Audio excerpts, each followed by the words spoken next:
বাগাছড়ায় স্বেচ্ছাসেবক দলের প্রতিষ্ঠা বার্ষিকী উপলক্ষে বর্ণাঢ্য র্যালি ও আলোচনা সভা অনুষ্ঠিত। এবারে শুনুন বিস্তারিত।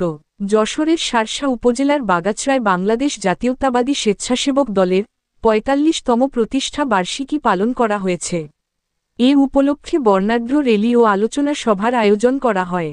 শার্শা উপজেলা স্বেচ্ছাসেবক দলের আয়োজনে অনুষ্ঠিত অনুষ্ঠানে উপজেলা স্বেচ্ছাসেবক দলের আহ্বায়ক রাকিবুল হাসান রিপনের সভাপতিত্বে ও সদস্য সচিব সেলিম হোসেন আশার সঞ্চালনায় বক্তব্য রাখেন কেন্দ্রীয় বিএনপির সাবেক দপ্তর সম্পাদক মফিকুল হাসান তৃপ্তি, উপজেলা বিএনপির প্রধান উপদেষ্টা খায়রুজ্জামান মধু, উপজেলা বিএনপির সভাপতি আবুল হাসান জহির, সাধারণ সম্পাদক নুরুজ্জামান লিটন ও জেলা স্বেচ্ছাসেবক দলের আহ্বায়ক মোস্তফা আমির ফয়সাল।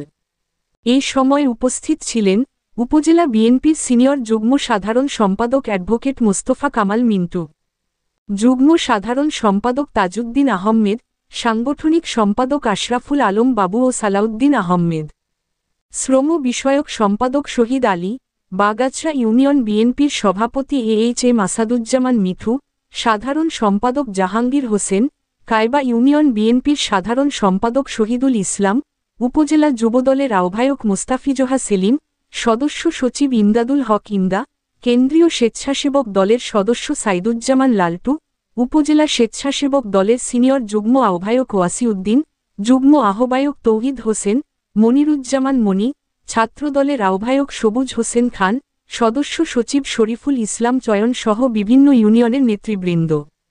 খবর এনিউজ বাংলা। এ ধরনের আরও খবর জানতে চোখ রাখুন আমাদের এনিউজ বাংলার ফেসবুক পেজ ও ইউটিউব চ্যানেলে। ধন্যবাদ।